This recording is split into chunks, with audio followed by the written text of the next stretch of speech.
The God of Abraham, the God of Isaac, the, the God of Israel, the Father of our Lord Jesus Christ.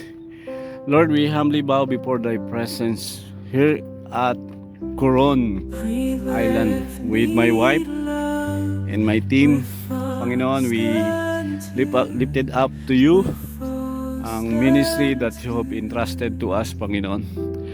First, we lift up to you the Abinide Olivera family, that you will protect us from any harm and protect us sa lahat po ng posibleng mangyaring hindi maganda. Cover us your precious blood with my wife, my children, John Ray, Timothy Ray, and Jairus Zion.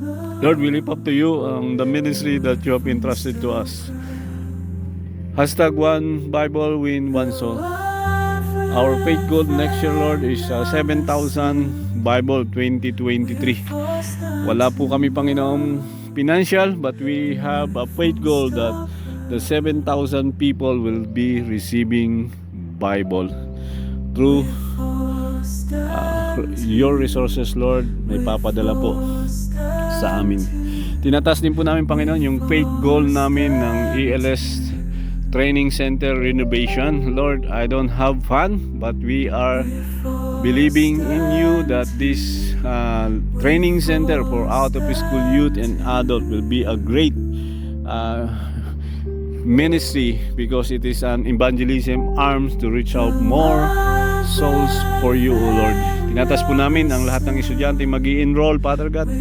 Tinatas namin ang patuloy mong pagkilos, O God. Tinatas din namin, Panginoon, ang feeding program, Panginoon, na aming pinamamahalaan, Father God, and feeding once a week o twice a week.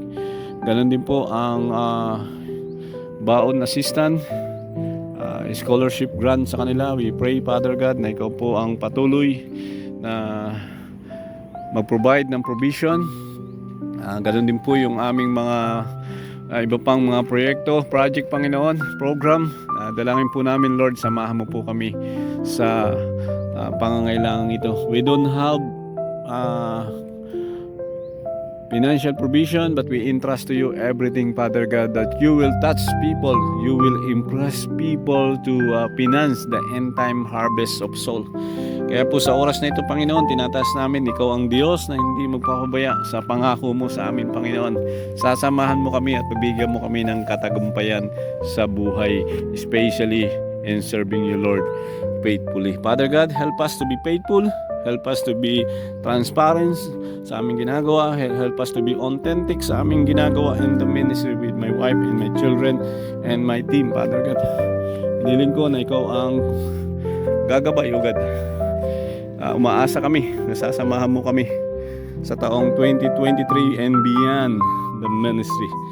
Ngayon pong araw na ito, tinataas po namin, Father God, na ikaw ang Diyos na gagabay. Ikaw ang Diyos na tutulong sa amin.